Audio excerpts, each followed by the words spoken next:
friends. As you can see, I'm getting ready to play a game.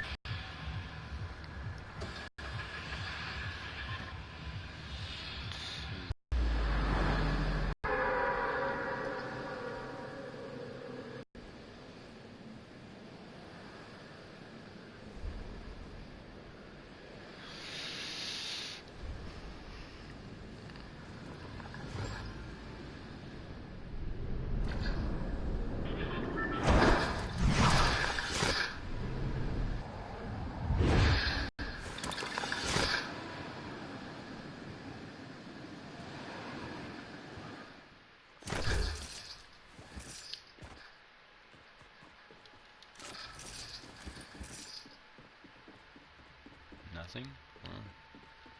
Depression. Wow. Literally not a weapon. Wow. Alright. Not a weapon, not a nothing.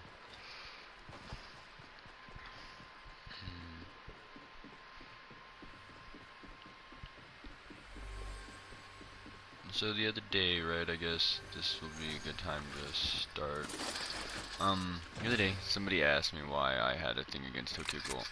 And I had to explain to him that it's not that I have anything against Tokyo Ghoul itself.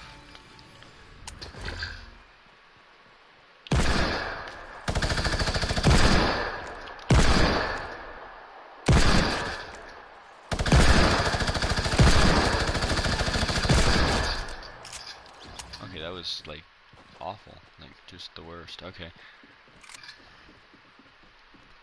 Yeah, as I was saying, so the other day somebody asked me why I don't like Tokyo Ghoul, and I had to explain to him that it's not that I don't like Tokyo Ghoul. I actually love Tokyo Ghoul. For like the longest time, it was one of my favorite anime, like truly like way up there in my favorites. But along the line, when they came out with Re, which was just so damn awful. I mean, Jesus Christ. How you could fuck up such a great anime is just beyond me.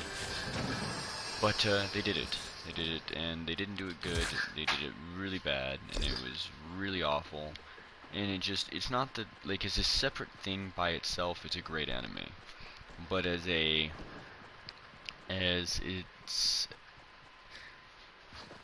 next portion to Tokyo Ghoul, they did a just piss poor job. I know that this is all like, this is your opinion and all that. Yes, you're totally right. It is totally my opinion. But again, let me state that if you read up on it and you got into Tokyo Ghoul pretty hardcore, which I did for quite some time, you'd understand exactly where I'm coming from, and you wouldn't be mad. You would just be like, whoa, I had no idea. And I'm not going to go ahead and sit here and tell you the whole story behind Tokyo Ghoul. I'm just going to tell you that the Tokyo Ghoul Re is ass. Unless, of course, it's its own thing. And if it's its own thing, then boom, it's straight fire. But that was if it was its own thing altogether. Not an add-on, not a second portion or anything like that. It would have had to be a total... It was shit.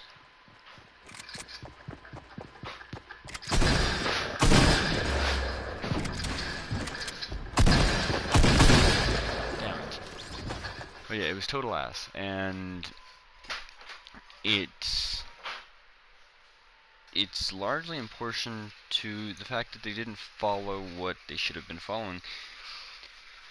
And same thing with the new Fairy Tail. I love Fairy Tail, and believe that it is a truly amazing anime, but there is so much more there that can go down, and that was going down, that isn't even being brought up, and they're already trying to end it with that season. To me, that's just stupid.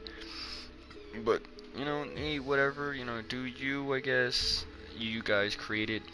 But a couple weeks back, actually, now that, you know, I brought that up, I'm totally off subject, but brought that up so I'm gonna go ahead and say it. So a couple weeks back, I had this intense ass dream. Okay. Well, the next day, go to bed, you know, and thinking about the dream, thinking about the dream, thinking about the dream. Well, I go to bed that night, the next night, obviously, and it's like the next chapter kind of thing. You know, I'm watching this chapter. It's interesting. I'm like, okay, you know, this is worthwhile. So I get up the next morning, and I write it down. I write every bit of it. These recurring dreams, but it's not the same thing. It's the same. I didn't do a manga. I'm an awful artist, so I'm looking for people, someone that is willing to do that kind of thing with my writing. I mean, not that I am a particularly bad writer. I think I'm a great writer. The issue is I just don't have enough experience to say for sure that it's gonna be enjoyed. Now, I won't lie, it is a bit Goblin Slayer-y, dark, twisted, really, really interesting. I mean, you'd have to watch it. It's quite interesting, and that always happens for whatever reason. Really just straight up fire though, and so I've written a lot of it down. You know, at least the first 2 chapters now. And haven't had another dream since then about this particular thing, which is fine, because at this point I've already written more than what I dream about, which is great. I think it's actually turning out to be something that's going to be really productive. Like, I think it's going to turn into something that would just be fire and get a lot of people watching and a lot of views and things like that. Of course, my YouTube channel obviously isn't quite as close, but still, I feel like this thing in particular could really do the trick. It's amazing. Like, I watch tons and tons of anime, and have finally written one that I feel as though would be pretty damn close to a competitive means of going about it. Like, I don't really have any knowledge of what writers have to go through on the daily, but when writing manga, but I feel like this one in particular is gonna just be straight up fire. I've already come up with some really nice ideas and done a lot of work, put some time into it, and I'm planning on putting a lot more time into it. I'm looking for something that's roughly up there with the same amount of episodes that Bleach would be, or even something like Dragon Ball. Something that's gonna go on and carry on, and I'm always gonna continue writing it, because first of all, I didn't know it, but I actually enjoy writing, even though it looks like kid drawings, manga, to an extent. And my story, I mean, I would watch it, and as I've said, I watch tons of anime and manga, read tons of manga. I'm really deep into it. Like I said, you know, it says it on there. I'm an otaku, for any otaku Fortnite fans. And someone asked me the other day while I was doing a stream, a friend of mine actually, he asked me why for those otaku Fortnite fans. And he explained to me that it sounded kind of like I was saying that Fortnite was like an otaku thing, and I had to explain to him that that's not the case. You know, I mean literally for those people that both enjoy